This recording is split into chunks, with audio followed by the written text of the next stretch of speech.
A date which will live in infamy. Both of those projects, initiatives, got off the ground because of the Ger Rebbe. The 11 Olympic team members slain in West Germany. The Olympic Games. Zugereicht waren Brüder in Amerika. Schon 1000 Shabbos, es ist getan. Out of the 24 who were killed were Americans who had come to learn in Hebron. I say 1 million Jewish children who were made to be cut loose.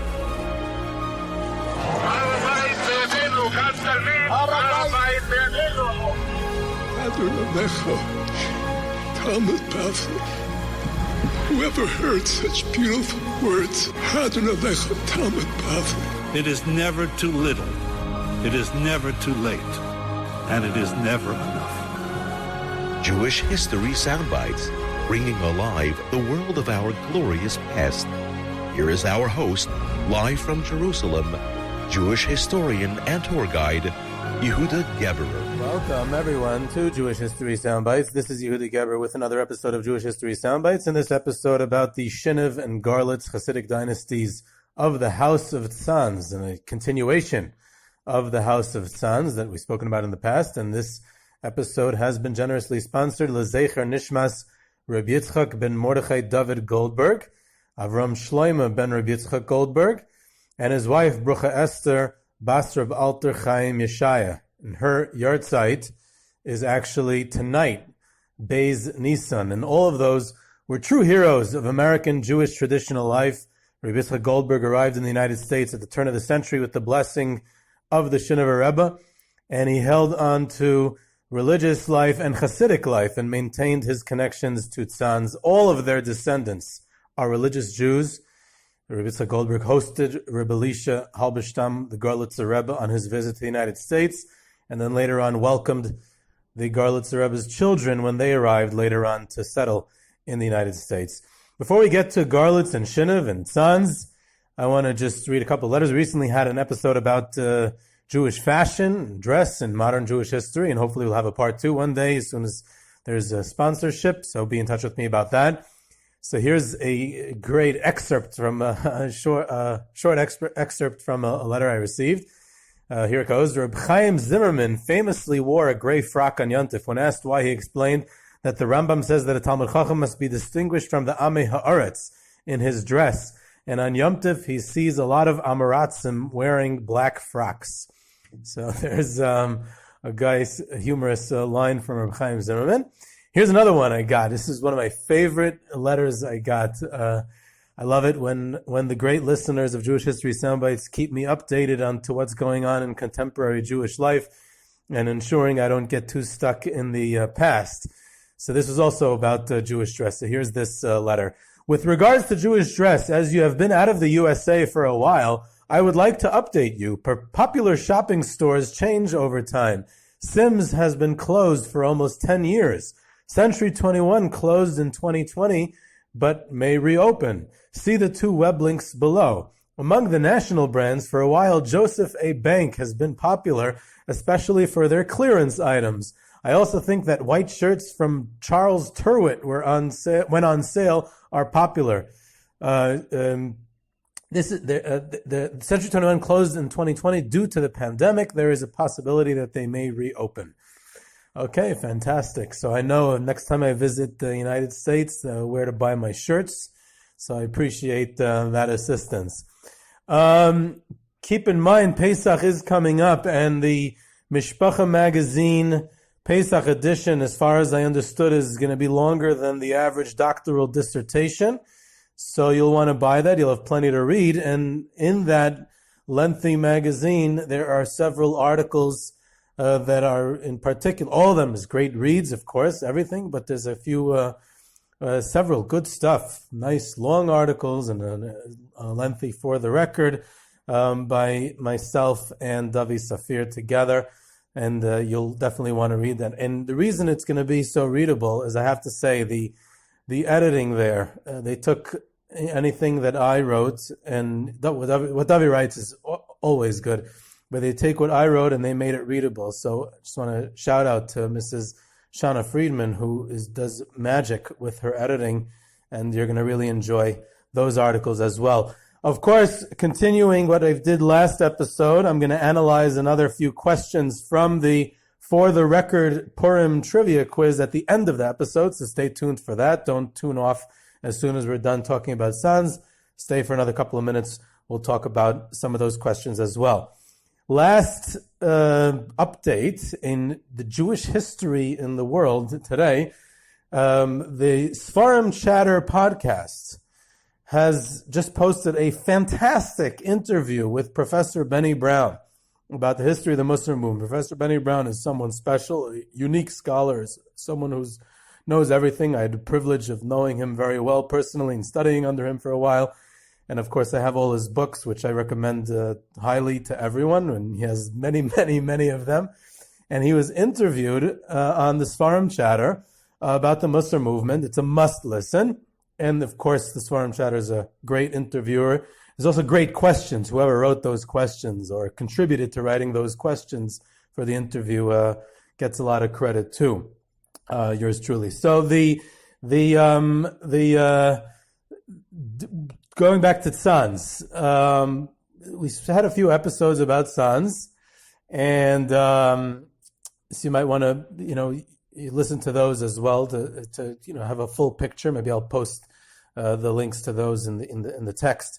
The Divrei Chaim of Sanz, or Chaim Halberstam, the great Sanzer Rav, he had many, many children with various different dynasties, and today I'm going to focus on two of them, two very important ones. The oldest son, Rabbi Yechezkal of Shinive, the Divrei Yechezkal, and one of the most famous, another one who was one of the most famous ones for various reasons. We'll get into his story. Rav Boruch Halberstam of Garlits, the Garlits. Each one was a personality and a founder of a dynasty. Both of these towns are relatively near Sanz in Galicia, and they're both on our Kvarim route in the area when we go on the trips there. Both of them had significant followings in pre-war Poland and pre-war Galicia, and much of it was wiped out during the Holocaust, so they're less so today. They both had significant influence in Hungary and Slovakia as well, so they had an impact on Jewish life and Chassidic life before the war, and it's felt till today. So I'll just go a little bit about each of who these people were and the dynasties that they founded, so we get a fuller picture of the house of Sanz and its various branches. The oldest child, like I said, was Rabbi Yechezkal Shraga Halberstam, Shinive. The town is in the same general area, like I said, but it's actually closer. It's further north. It's closer to Lezhensk, so it's closer to the general route of the tours. He was a brilliant individual. He was very popular. He was quite an independent personality in his own right. And it's interesting that both of these, and it's natural in many of these cases of children of celebrities. Many of the sons of the Divrei Chaim were quite impressive personalities in their own right, but they were in the shadow of their father. But the Divrei Yechezkal Halberstam, the Shiniver, he was very much an independent personality in his own right. So much so that he'd visit many of the other tzaddikim of the generation, and he would study by them, and he did not exclusively study by his father. So much so that he considered the Sar Shalom of Belz, the first Belzer Rebbe, to be his primary teacher, not his father. Along with Rav Hirsch Mishares of Rimenev, the great Rimenev Rebbe. So he was close with both of those. He gets married. Again, here's another influence. His first marriage, actually, he eventually married 5 times of his long life. Several of his wives, unfortunately, passed away. His first marriage was to the daughter of Rabbi Aryeh Leib Lifshitz, who was the author of the Aryeh Debei Eloi in Hungary, this Rabbi Aryeh Leib Lifshitz, his father-in-law was Rabbi Moshe Teitelbaum, the Yismach Moshe of Il in Hungary, the founder of the Teitelbaum Hungarian Chassidic dynasty. So Rabbi Yechezkal, he proceeds to Hungary, to Il, to live by his wife's grandfather, by the Yismach Moshe, for many years, and he was even supported by him. So he has different influences there. He publishes several Sfarim. He wrote Chuvas and Halacha. He was a big Paisik. He studied Kabbalah. He was a rabbi of communities, like in the tradition of Sanz, of the Divrei Chaim. He was first and foremost a community rabbi. He was a Rav.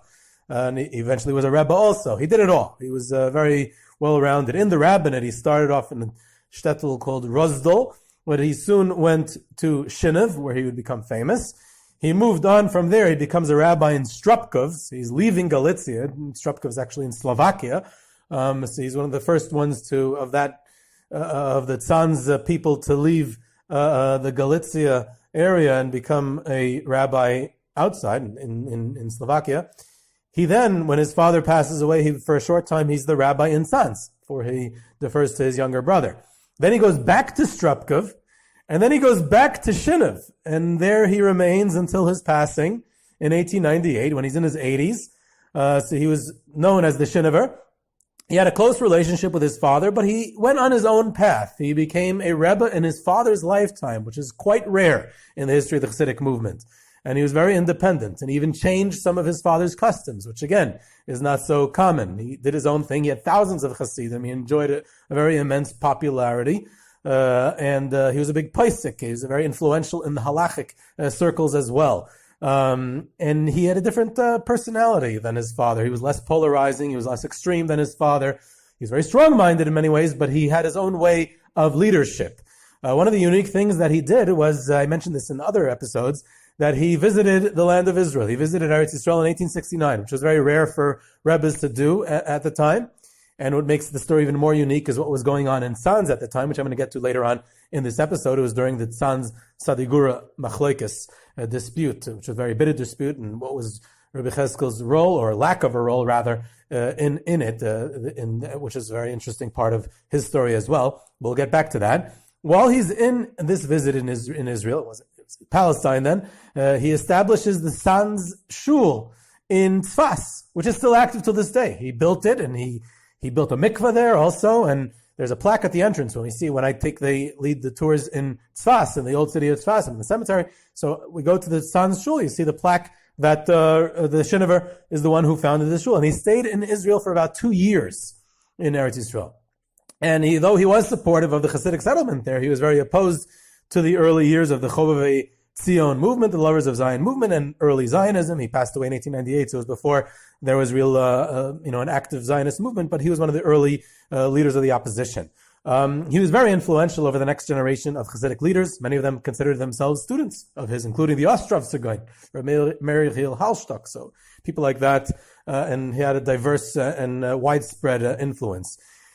His children continue in the rabbinate, and primarily in the rabbinate, also as Hasidic leaders in the next generations. One of his sons was Rav Moshe Halberstam, who has continued the dynasty in Shinive itself.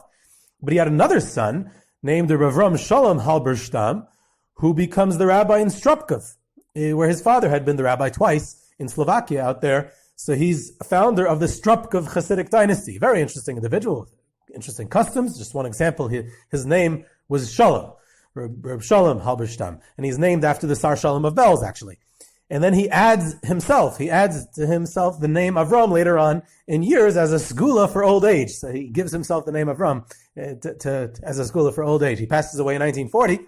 Most of his family was wiped out during the Holocaust, but his son and successor, Rabbi Menachem Mendel, the second Stropkov Rebbe, miraculously survives. Most of his family was also wiped out, and he himself was hiding in a bunker together with Reb Michal Ber Weissmandel in the last weeks of the war, and he's the one who rebuilt Stropkov following the war until he passed away in the 1950s. So we move on from the Shiniver to the Garlits. Rav Boruch of Garlits was the fifth and youngest son from the Divrei Chaim's first marriage. The Divrei Chaim had subsequently had several more children from his third marriage, but from his first marriage, the Rav Boruch was the youngest son. So he seems to have been one of the closest to his father. He was one of the most famous of the sons, one of the most outspoken, definitely was the most outspoken of the brothers. He was his father's right-hand man in many ways. And he's named for his grandfather, his maternal grandfather, the Baruch Tam, the famous Paisik and rabbi of the previous generation in Galicia. And he was with his father, like his father's personality, even more extreme, very strong-minded, very extreme, a bit of a zealot. And it makes sense. He marries the daughter of Rabbi Kusil Yehuda Teitelbaum, the Yetiv Lev of Siget. So another link here. We have all these links to the Teitelbaum chassidic dynasty through the different marriages that are made. It's important to understand the multiple Galicia, Hungary connections in the chassidic world, and the Halberstam, Teitelbaum specifically connections in those two dynasties. A lot of mutual cultural and religious influences on each other in many ways, and there's a lot to talk about that in general, about how the Galicia Chassidic way influenced Hungary and how Hungary influenced Galicia, and within the Siget and Sanz dynasties, and these marriages within the Rebbe's families, which happened multiple times over the generations, had a decisive impact on the Chassidic life in those areas. So Rav Boruch is a perfect example of this synthesis. He used to accompany his father everywhere on all his travels, and he almost became a rabbi at a young age in Garlits, which was a prominent town near Sanz. But his father convinced him to defer to his relative, Reb Shmuel Teitelbaum. So instead, he becomes the rabbi in Rudnik.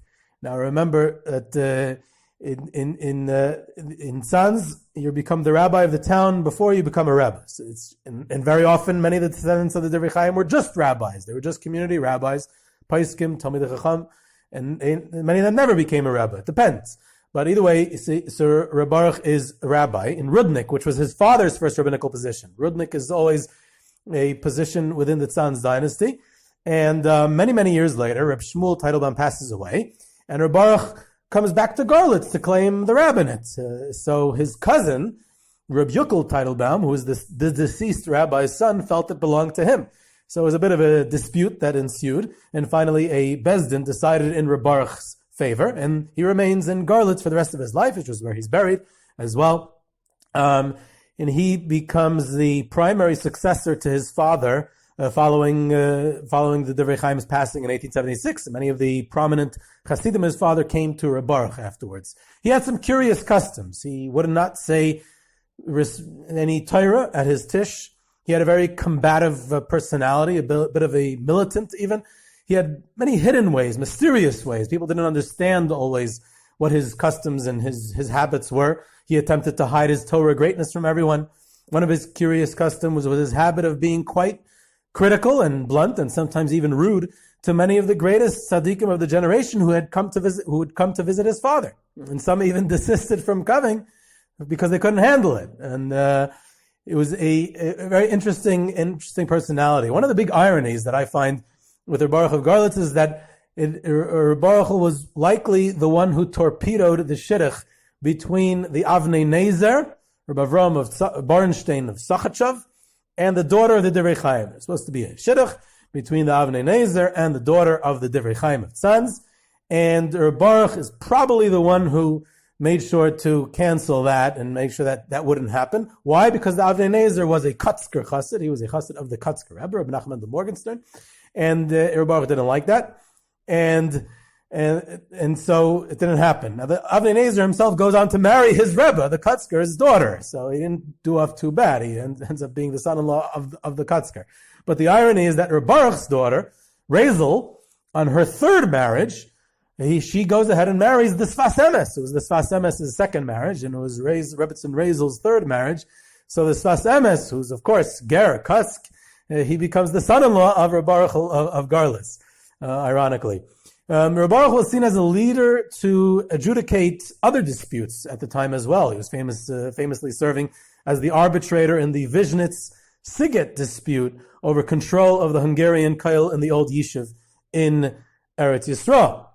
And speaking of Eretz Yisrael, so the Zionist movement was on the rise in Rav Boruch's later years. Rav Boruch passes away only in 1906, several years after his older brother, and he voiced his very strong opposition to the movement. He was one of the first and most vocal, definitely, of anyone from the House of Sanz in his staunch opposition to Zionism, and he paved the way for what would become the Sanz official position in regards to the Zionist movement in the coming generations.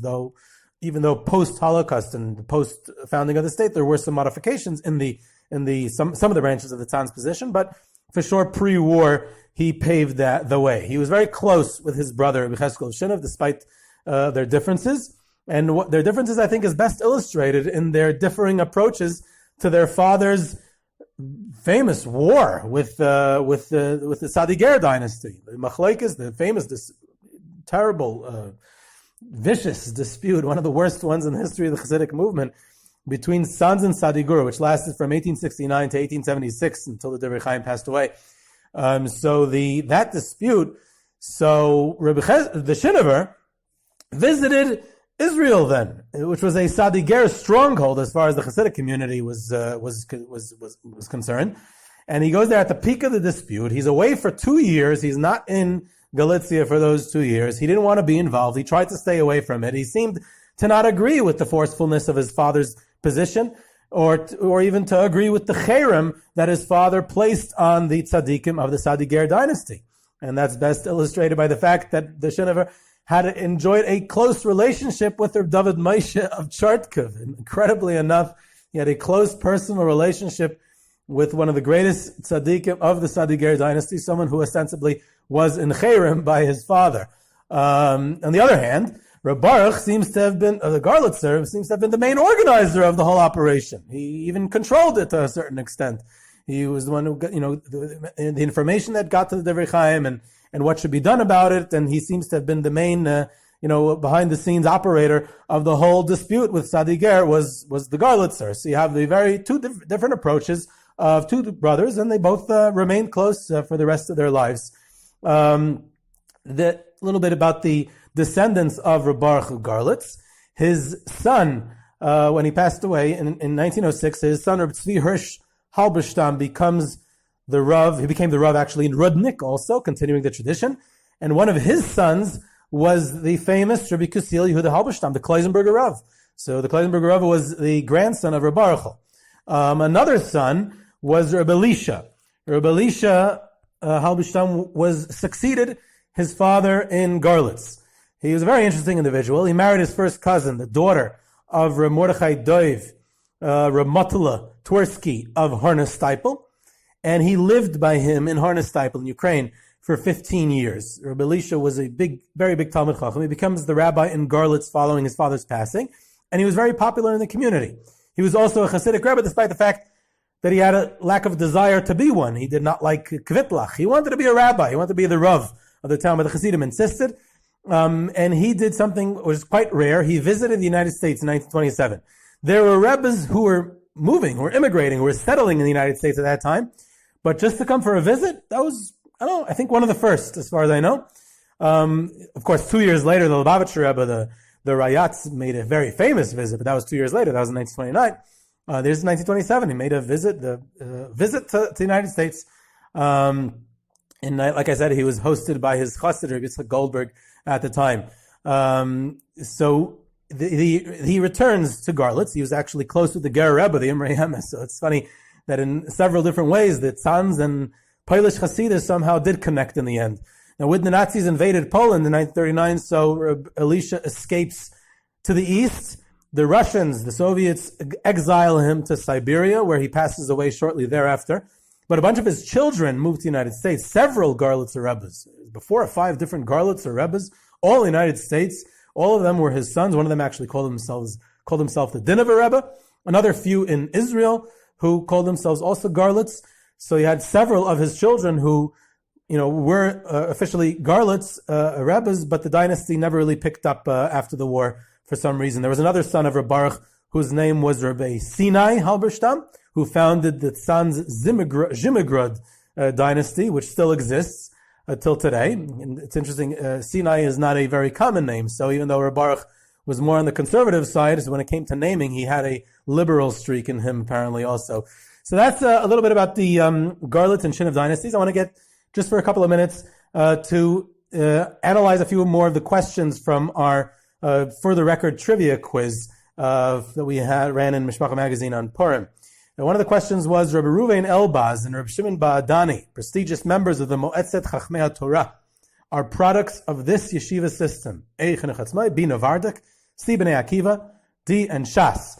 So the correct answer is Novardik, which is ironic because Novardik doesn't seem like to be a Sephardic yeshiva. And what's interesting is that in the post-war, Novardik, for sure in France, where many of the Sephardic Jewry from mostly Morocco dropped from Algeria, came and studied in Reb Gershon Liebman and in the Navardic yeshivas that he established in France. And that's where many of the Sephardic B'nai Torah arrived from the next generation. But also even in Israel, the Navardic yeshivas that were established, Tel Aviv, Bnei Brak, Yerushalayim, Chadera, and others, were in those early years, the 1950s. There were several future prominent Sephardic Torah leaders who studied within the Navardic yeshiva network, and they accepted everyone. They actually actively recruited them in the new among the new immigrant communities in the 1950s, and that's how many of them got there. Of course, the other options of Chinuch Atzmai and Bnei Akiva and Shas were very prominent and very successful at other, also in Torah movements and with the youth and establishing institutions. They deserve their credit also. Just specifically here was Navardic. Another next question we had was, which one of these transformative figures was not born in the town of Mir? A. Rabbi Naftali Tzvi Yehuda Berlin the Netziv. B. Rabbi Eliezer Yehuda Finkel. C. Rabbi Zalman Meltzer. D. Israeli President Zalman Shazar. And the correct answer, ironically, is Rabbi Eliezer Yehuda Finkel, who was the Rosh Yeshiva of the Mir, and for many, many years, but he was not born in the Mir. He married into the Mir family. He married the daughter of Rabbi Baruch Kamai, only came to the Mir later. And interestingly enough, the other three, the Netziv's father, Rabbi Yaakov Berlin, was one of the leaders of the Mir community. Rabbi Zalman Meltzer was born in the Mir when he arrived in Volozhin when he was 13 years old. He was known as Zhunya Mirer. And the Israeli president Zalman Shazar used to speak nostalgically about his growing up in the town of the Mir. In his memoirs, he mentions it and what it was like about the town and the other side of the town. We only know about the Mir Yeshiva today, but he tells us a lot about the general community in Mir. Another question we have here is, which one of these Gedolim is buried outside of Eretz Yisrael? A. Rabbi Yosef Yozel Horovitz of Navardic. B. Rabbi Meir Shapiro. C. The Avos Yisrael of Vishnitz. D. Rabbi Yaakov Kamenetsky. And the correct answer is Rabbi Yaakov Kamenetsky. And what's interesting is that the other three were buried outside of the land of Israel. All three were pre-war rabbis, and they're all buried in their respective communities. They were buried in the Alter Navardic was buried in Kiev, where his last stop was after World War I during the Revolution time. Rabbi Meir Shapiro was buried in Lublin. The Avos Yisrael Vishnitz was buried in, I don't think it was in Vishnitz, I think it was in Grossvardian or one of those towns in Romania at the time. So double check that. And they were transferred. They were brought because of different reasons, mainly because of the communists. Rabbi Meir Shapiro, they're destroying the Soviets were destroying the cemetery in Lublin in the 1950s. And then Alter Navardic, the same thing happening in Kiev. The Soviets were destroying the Kiev Jewish cemetery in the 1960s. And they had to smuggle out their bodies. The Avos Yisrael Vishnitz was a different story. They wanted to bring the Vishnitz Rebbe to rebury him in Bnei Brak. And Rabbi Meir Shapiro and the Alter Navardic are reburied in Har Menuchos in Yerushalayim. Whereas Rabbi Yaakov Kamenetsky chose to be buried in the United States, and he said he wants to be near, that his children and grandchildren want to come visit and pray by his gravesite. They should be able to have access without having to get on a plane and spend a lot of money and a lot of time. It would be very expensive. It should be easy and accessible for them to come visit him. And he's buried in the Mount Judah Cemetery. It's a fantastic cemetery to visit. I gave a tour of it when I was in the United States last year. It's a lot of great Torah leaders there, and it's nobody really goes to visit there, but maybe it's a place to go see. Time for one or two more questions from the quiz. Let's try to get in as many as we can. While visiting America in 1938, Rabbi Chana Wasserman visited this Catskills summer camp. A. Camp Torah Vodas. B. Camp Aguda. C. Camp Monk. D. Camp Masifta. And the answer should have been easy. It was Camp Masifta. The other three didn't exist, as far as I know, at the time in 1938. And there's also pictures of Rabbi Chana Wasserman visiting Camp Masifta. It was Rabbi Shraga Feivel Mendelovich's dream of having a yeshiva camp up in the Catskills, and that's where Rabbi Chana Wasserman visited. One more question. Arriving in New York in 1890, this tzaddik is known to be the first chassidic Rebbe ever to visit America. A. The Buffalo Rebbe. B. The Yampula Rebbe. C. The Sulitzer Rebbe. D. The Biana Rebbe. And although the Buffalo Rebbe and the Sulitzer Rebbe, the Buffalo Rebbe was very early on, came in about the turn of the century. The Biana Rebbe came a little later. He came in the 1920s. The Sulitzer Rebbe came also a little later. The first one to come was the Yampula Rebbe, who was the father of the Skolia dynasty from Ukraine, and he came in 1890. First Hasidic Rebbe, also buried in Mount Judah Cemetery, like I mentioned earlier. So that's there you go, another interesting tidbit. So we'll continue with this over the next few episodes, getting to all the questions and speaking about them a little bit, and a little bit of background and analyzing. So this is Yehuda Geber with Jewish History Soundbites. You can reach me at yehuda@yehudageber.com for questions, comments, sources, sponsorships, lectures, and you can subscribe to Jewish History Soundbites on Podbean or your favorite podcast platform. Follow us on Twitter at Soundbites, and I hope you enjoyed.